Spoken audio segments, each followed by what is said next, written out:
హైకోర్టుకు హైడ్రా రంగనాథ్ క్షమాపణ. విచారణకు స్వయంగా హాజరైన కమిషనర్. బతుకమ్మ కుంటలో కోర్టు ఆదేశాలు ఉల్లంఘించలేదని వెల్లడి. సమగ్ర విచారణ జరుపుతామన్న కోర్టు 18కి వాయిదా. సో నేను హైకోర్టుకు రాను, నాకు తీరిక లేనంత పనున్నది, నన్ను మినహాయించాలే అని మస్తు పొంకనాలు కొట్టిండు.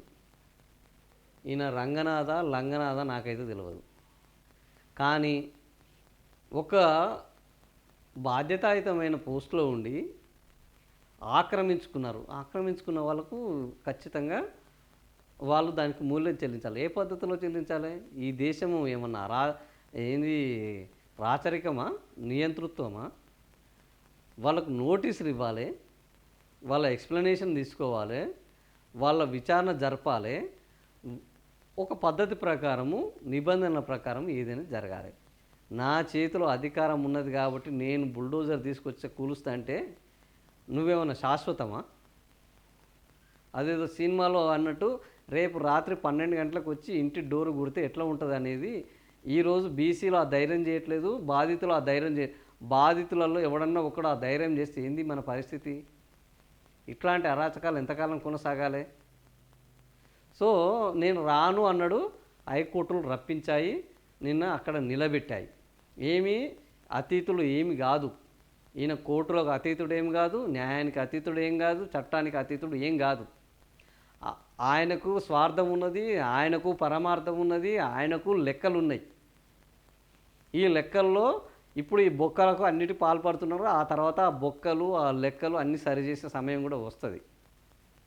ఎందుకంటే పేదల ఉసురు పోసుకున్నాడు ఎవడు కూడా ఆయన ఏదో పర్యావరణము, నేను ప్రభుత్వానికి మేలు చేస్తున్నాను. అరే ప్రభుత్వం అంటే ఎవడు? ప్రజలు. ప్రభుత్వం అంటే ఎవరు? ఆడ ఉన్న భూములు కాదు కదా, ప్రజలు. ఆ ప్రజలను ఏంది ఆందోళన పాలు చేసి, ఆక్రందనల పాలు చేసి, వాళ్ళ యొక్క కడుపు కొట్టి వాళ్ళని రోడ్డు మీదకి లాగి ఎవడి కోసం చేస్తున్నారు ఇదంతా? సో ఇట్లాంటి హైడ్రా రంగనాథుల వల్ల అనేక మంది ఈరోజు ఆందోళన చెందుతున్నారు. ఈ ప్రభుత్వాన్ని అంటే నేను ఇది ఎందుకు చెప్తున్నంటే, ఈ ప్రభుత్వాన్ని ఎన్నుకుంటే ఒక ఈశ్వరాచారి చనిపోయాడు, ఆత్మ బలిదానం చేసుకున్నాడు. ఈ ప్రభుత్వం వల్ల ఇట్లాంటి దుర్మార్గపు హైడ్రా విధానం వచ్చింది. ఈ హైడ్రా ఇట్లాంటి ఏంది సమాజం పట్ల బాధ్యత లేని, ప్రజల పట్ల ప్రేమ లేని ఇట్లాంటి అధికారులు రావడం వల్ల అనేక మంది వాళ్ళ యొక్క ఇండ్లు కోల్పోయి రోడ్డు మీద పడుతున్నారు. మానవత్వం లేని ఒక ప్రభుత్వము ఇప్పుడు కొనసాగుతుంది. ప్రజల పట్ల ప్రేమ లేని ప్రభుత్వం కొనసాగుతుంది. పేదల పట్ల, ఎస్సీ ఎస్టీ బీసీల పట్ల కనీస బాధ్యత లేని ఒక ప్రభుత్వం ఇక్కడ కొనసాగుతుంది. అందుకని కోర్టులు పిలిచి నిలబెట్టి ఇష్టం వచ్చినట్టు ఉతికి ఆరేస్తున్నాయి. అయినా సిగ్గు లేదు, శరం లేదు, మానం అభిమానం ఏం లేదు. దున్నపోతు మీద వానబడ్డట్టు ఉన్నది. దున్నపోతు లెక్క తిరుగుతున్నారు. సో అట్లా నిన్న విచారణకు స్వయంగా హాజరైన తర్వాత ఆయనకు ఈ సమగ్ర విచారణ జరుపుతాం, బతుకమ్మ కుంటలో ఏం జరిగింది, కోర్టు ఆదేశాలను ఏమీ ఉల్లంఘించలేదని ఈయనన్నాడు. లేదు నువ్వు కోర్టు ఆదేశాలను ఉల్లంఘించావు, అసలు నువ్వు ఎఫ్టీఎల్ఏ నిర్ధారించకుండా నువ్వు ఎట్లా చేస్తావు అని నిన్న హైకోర్టు గట్టిగా అక్షింతలేసింది. ఇక ఈ 18వ తేదీ వాయిదా వేసింది. 18వ తేదీ ఏం జరుగుతుంది చూద్దాము. సో కోర్టుల మీద అయితే ఇప్పటికైతే కొంత నమ్మకం ఉన్నది. మెజారిటీ పక్షంలో ఇప్పుడు సమాజం పట్ల సమాజం నమ్మాలి తప్ప దేన్ని కాదు నన్ను అడిగితే. ఎందుకంటే చాలా విషయాలు కొన్నిసార్లు ఎందుకంటే దీంట్లో ఇప్పుడు నిరాకరించింది స్టే ఇవ్వడానికి, కోర్టు కూడా నిరాకరించింది. కొన్నిసార్లు కోర్టులు వ్యవస్థలు అన్నీ కూడా ప్రభుత్వాలకు అనుగుణంగానే పనిచేస్తాయా అన్న ఆలోచనలు కూడా వస్తున్నాయి. అనేక సందర్భాల్లో అవి ఇస్తున్నప్పటికీ సో అక్కడ కూడా కొన్ని పరిస్థితులకు అనుగుణంగా మారాల్సిన అక్కడ వస్తున్నది, సిచ్యువేషన్ వస్తున్నది. కాబట్టి ఇట్లాంటి వాళ్ళకు సరైన బుద్ధి వచ్చేటట్టు చేయాలి. సమాజమే బుద్ధి వచ్చేటట్టు చేయాలి, ప్రజలు బుద్ధి వచ్చేటట్టు చేయాలి.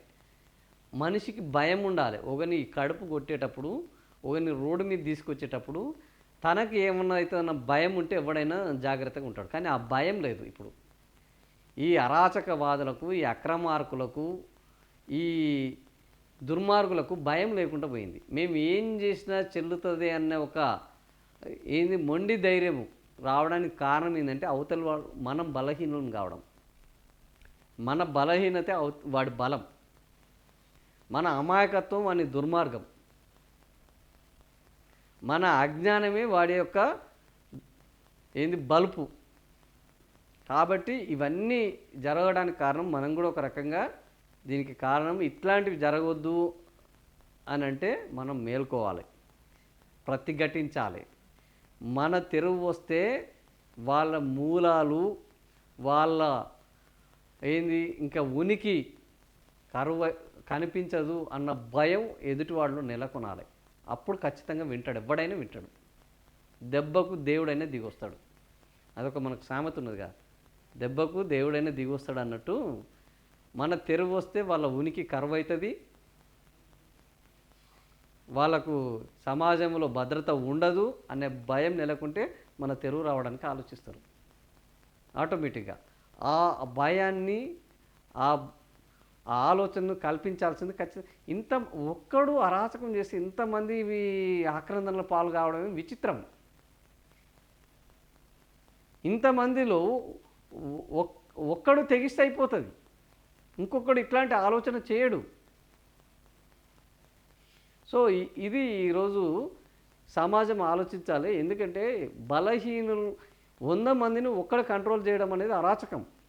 100 మంది భవిష్యత్తును ఒక్కడు నాశనం చేస్తా ఉండడం అప్రజాస్వామికం, అనైతికం. సో ఇలాంటి విధానాలు పోవాలి. 100 మంది ఏది కోరుకుంటే అదే వాస్తవం, ప్రజాస్వామ్యంలో అదే. కాబట్టి ఈరోజు ఇట్లాంటి వాళ్ళ యొక్క ఆలోచనను ఆగడాలను మార్చాల్సింది, వాళ్ళు మారేటట్లు చేయాల్సింది ఖచ్చితంగా ఈ బాధితులు. రేపు బాధించబడే ముందే మేల్కొన్న వాళ్ళు ఇట్లాంటివి చేస్తే ఖచ్చితంగా ఆటోమేటిక్గా అవుతుంది. కాదనేది ఏం కాదు, అదేం అసాధ్యం ఏం కాదు. కాకపోతే ఎవరో ఒకరు పూనుకోవాలి. ఒక్కరు పూనుకుంటే ఇట్లాంటి వాళ్ళందరూ మొత్తం వెనక్కి తగ్గుతారు 100%. అందులో డౌటే లేదు.